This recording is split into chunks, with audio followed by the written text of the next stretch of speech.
പ്രിയ സജ്ജനങ്ങളെ, സാദര നമസ്കാരം. നവരാത്രി ആരാധനയുടെ 8ാം നാൾ ആദിപരാശക്തിയെ മഹാഗൗരീ ഭാവത്തിലാണ് നാം ആരാധിക്കുന്നത്.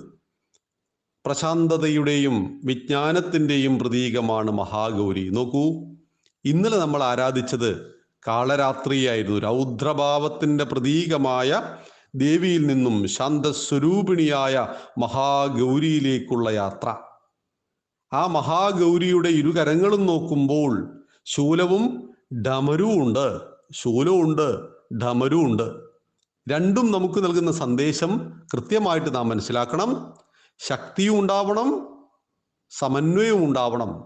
ശക്തിയും വിജ്ഞാനവും ഉണ്ടാവണം, സമ്പൽ സമൃദ്ധിയും ഉണ്ടാവണം.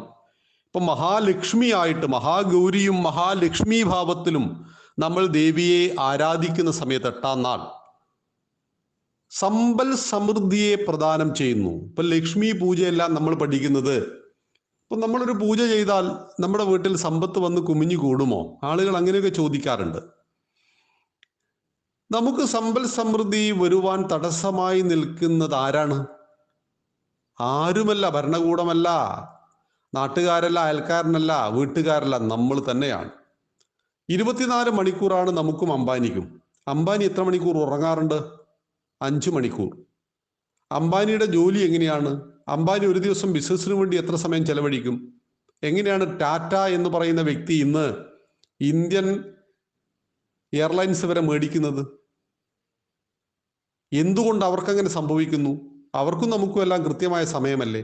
അവരെല്ലാം ലക്ഷ്മി ആരാധകന്മാരാണ്, മഹാലക്ഷ്മിയെ പൂജിക്കുന്നവരാണ്. മഹാലക്ഷ്മിയെ പൂജിച്ചിട്ട് മഹാലക്ഷ്മി കൊണ്ടുപോയിട്ട് കുറേ പൈസ അവർക്ക് കൊടുക്കുകയല്ല ചെയ്യുന്നത്. അവരുടെ ഉള്ളിൽ കിടക്കുന്ന മഹാലക്ഷ്മി പുറത്തേക്ക് വരികയാണ് ചെയ്യുന്നത്. എല്ലാം ഉള്ളിലുണ്ട്. അതിനെ ഉണർത്തി ഉയർത്തി ജീവിതത്തിൽ മുന്നേറുവാൻ മഹാലക്ഷ്മി പൂജ നമ്മെ സഹായിക്കുന്നു. എന്തുകൊണ്ടെന്നാൽ നാം ഉണ്ടാക്കിയ തടസ്സങ്ങളെ നമ്മളായിട്ട് മാറ്റുന്നു. തടസ്സങ്ങൾ മനസ്സിന്റെ സൃഷ്ടിയാണ്. എന്നെക്കൊണ്ട് ഇതിന് പറ്റില്ല, എനിക്ക് സമ്പത്തുണ്ടാക്കാൻ പറ്റില്ല. നോക്കൂ, ഭാരതത്തിന്റെ പരമപ്രധാനമായ ചതുർവിധ പുരുഷാർത്ഥങ്ങൾ ധർമ്മം, അർത്ഥം, കാമം, മോക്ഷം, എല്ലാത്തിൻ്റെയും അടിസ്ഥാനം ധർമ്മമായിരിക്കണം. രണ്ടാമത് കുടുംബസ്ഥനോട് പറയുന്നത് അർത്ഥമാണ്. 10 തലമുറക്കുള്ളത് ഉണ്ടാക്കണം. നമ്മുടെ നാട്ടിൽ ചില ആളുകളുടെ വികലമായ കാഴ്ചപ്പാടുണ്ട്. മക്കൾക്ക് വേണ്ടത് മക്കൾ ഉണ്ടാക്കട്ടെ, ഇപ്പം ഞങ്ങൾ സുഖിച്ച് ജീവിക്കുക. മക്കൾക്കുള്ളത് മക്കൾ ഉണ്ടാക്കട്ടെ എന്നല്ല, ഭാവിയിൽ മക്കൾ പറയണം, എൻ്റെ അച്ഛൻ മരിച്ചപ്പോൾ, അമ്മ മരിച്ചപ്പോൾ 10 തലമുറക്കുള്ളത് കൈമാറിയിട്ടാണ് അവർ ഈ ലോകം വിട്ടുപിരിഞ്ഞത്. 20 തലമുറക്കുള്ളത് ഞാൻ ഉണ്ടാക്കണം.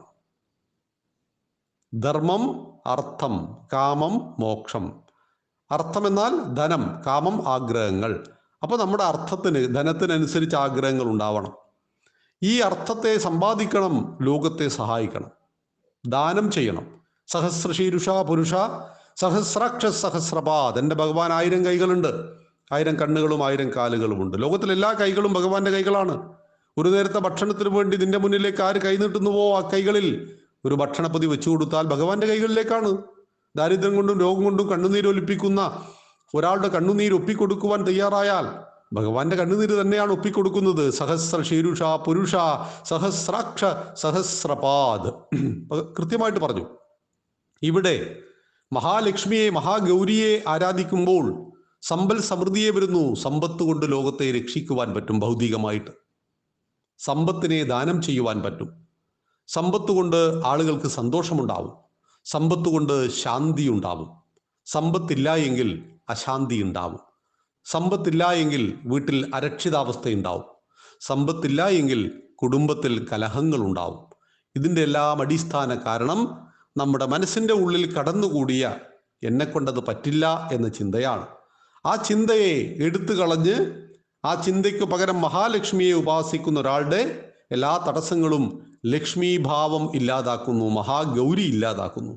മഹാഗൗരി നമ്മളിലാണ് പ്രവർത്തിക്കുന്നത്. ഉദ്യമം, സാഹസം, ധൈര്യം, ബുദ്ധിശക്തി, പരാക്രമവും ഷഠേതേ പ്രവർത്തന്തേ ദൈവം തത്ര പ്രകാശയേത് എന്ന് പറയുന്നു. പുറത്തല്ല ദൈവം. ഉദ്യമം, സാഹസം, ധൈര്യം, ബുദ്ധി, ശക്തി, പരാക്രമം, ഈ 6 ഗുണങ്ങൾ ഏതൊരു മനുഷ്യനിൽ പ്രകാശിപ്പിക്കപ്പെടുന്നുവോ അവനിലൂടെയാണ് ഞാൻ പ്രകാശിക്കപ്പെടുന്നത്, ഞാൻ പ്രവർത്തിക്കപ്പെടുന്നത്. ഭഗവാൻ നേരിട്ട് വന്നിട്ട് നമ്മൾക്ക് ഏതെങ്കിലും ഒരു സഹായം ചെയ്യില്ല. മറിച്ച് ഭഗവാന്റെ ഭഗവതിയുടെ ചിന്തകളാണ്, അവരുടെ മാതൃകകളാണ്. സിംഹത്തെ ആയുധമാക്കിയ പാർവതി ദേവിയെയാണ് നമ്മുടെ അമ്മമാർ മാതൃകയാക്കേണ്ടത്. ദുർബലത ഒന്നിനും പരിഹാരമല്ല, ശക്തിയാണ് എല്ലാത്തിനും പരിഹാരം എന്ന് ദേവി സിംഹത്തിന്റെ പുറത്തിരുന്ന് നമ്മളോട് പറയുമ്പോൾ നമ്മൾ ദേവിയായി തീരുക. സമ്പത്ത് കുമിഞ്ഞുകൂടിയ സ്വർണ്ണ കുംഭം, സ്വർണ്ണ നാണയങ്ങൾ താഴേക്ക് പതിച്ചുകൊണ്ടിരിക്കുന്ന കുംഭത്തെ വഹിച്ചുകൊണ്ട് ദേവി നമ്മുടെ മുന്നിൽ നിൽക്കുമ്പോൾ ആ ദേവിയായി തീരണം, സർവാഭരണ വിഭൂഷിതയായ ദേവിയായിട്ട് തീരണം. നോക്കൂ, ഹിന്ദുക്കളായ നമ്മള് അതിസമ്പന്നന് ക്ഷേത്രം ഉണ്ടാക്കിയവരാ. കുബേരൻ വൈശ്രവണ ക്ഷേത്രമുണ്ട് നമുക്ക്. സമ്പന്നനെ ആരാധിക്കുന്നു, സമ്പത്തിനെ ആരാധിക്കുന്നവരാണ് നമ്മൾ.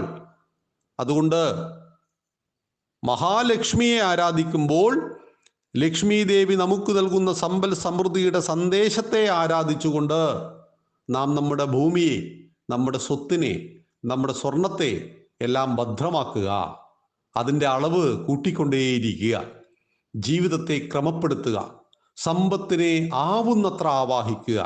ഇതാണ് നമ്മുടെ ആചാര്യന്മാർ നമ്മെ പഠിപ്പിക്കുന്നത്. ചാണക്യൻ നമുക്ക് അർത്ഥശാസ്ത്രത്തെ നൽകിയിട്ടുണ്ട്, കാമശാസ്ത്രത്തെയും വാത്സ്യായന മഹർഷി നൽകിയിട്ടുണ്ട്. ജീവിതത്തെ ആസ്വദിക്കുവാൻ കാമവും അർത്ഥവും ഒരുപോലെ ആവശ്യമുണ്ട്. രണ്ടും ഫലപ്രദമായി വിനിയോഗിച്ചുവെങ്കിൽ ജീവിതം സന്തോഷകരമായി തീരും. അങ്ങനെ സന്തോഷത്തിൽ ജീവിക്കണമെങ്കിൽ നമുക്ക് മഹാലക്ഷ്മിയെ ആരാധിച്ചേ മതിയാവുള്ളൂ. നവരാത്രി നാളിൻ്റെ 8ാം നാൾ മഹാലക്ഷ്മി, മഹാഗൗരി ഈ രൂപത്തിലാണ് നാം ദേവിയെ ആരാധിക്കുന്നത്. നന്ദി, നമസ്കാരം.